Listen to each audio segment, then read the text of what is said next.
Hi everyone, my name is Dara Ephraim, and today my speech is going to be focusing on then and now. Now, then and now meaning what it was like before the ADA and what it's like now that we have the ADA and all the positive impacts they've made in the lives of Americans living with disabilities. Now, let's define what the ADA stands for.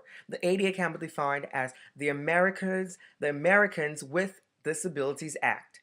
I'll say that again. The Americans with Disabilities Act. Now that we know what that stands for, it's also important to note what a disability is defined as according to the ADA brochure, and is defined as with respect to an individual living with a physical or mental impairment.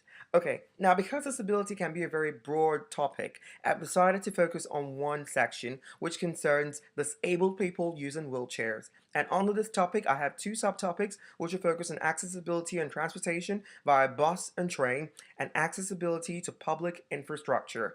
Now, materials for this speech have been obtained from the ADA brochure, and of course, my personal experience that I will be sharing with you during this speech. Now, as a young boy who started in Nigeria, in King's College, Lagos, Nigeria, I was on the football team. And I remember sustaining an injury in my foot, and it kind of changed my life for a very brief moment, and I understood what it felt like to be disabled. I was on the team and I sustained an injury, and I would go to the field, I'll try to talk to some of my soccer mates, and they'll treat me really funny, like, okay, you're the one who's not really part of us right now because you're not totally complete. And that was how I felt at the time, like I was incomplete and I wasn't good enough to be on the team anymore. It was a very dark period of my life, and it made me understand that everyone out there who's living with a disability is actually fighting a fight. But thanks to the ADA, they now give everyone living with a disability in America a voice. And it will just be so amazing to have this kind of law reenacted all around the world.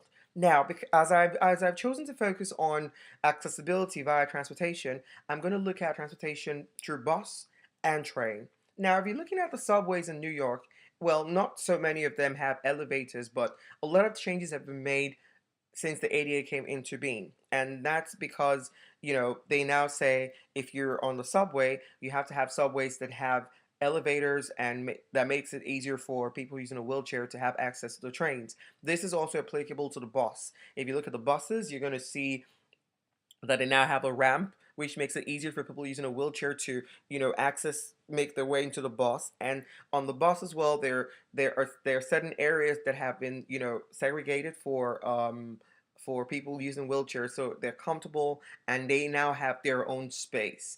Also, the MTA with regards to the ADA has now created something called Access a Ride, where someone who's using a wheelchair can actually dial a phone number and tell them where he or she's going, and they'll have a car or a bus come pick up that person and take that person to their destination. So these are the positive things that the ADA has done since it came into being in 1990. Now let's look at public infrastructure. Now, according to the ADA, except your building is historic in nature, you must make it accessible for people using wheelchairs.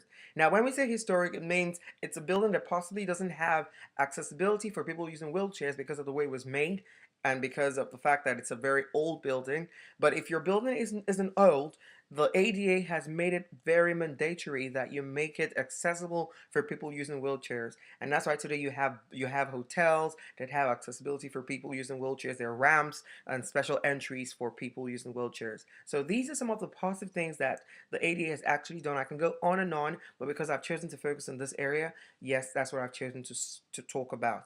Now, the ADA definitely has made everyone more conscious of the fact that disabled people also have a voice and have a place in society. So for me personally, I know how to treat people living with disabilities because I know what they're going through and they just want to feel normal. So that's one of the pluses of the ADA, making the disabled people feel normal and accepted in the society. Now, it will be so amazing to have this law, all around the world. But right now, it's just on America, and that's what we're focusing on. And I'm so glad that changes have occurred since this ADA Act came to stay. Thank you very much, and I hope I was able to explain to you some of the things that ADA has done. I will now be taking questions at this point. Thank you once again.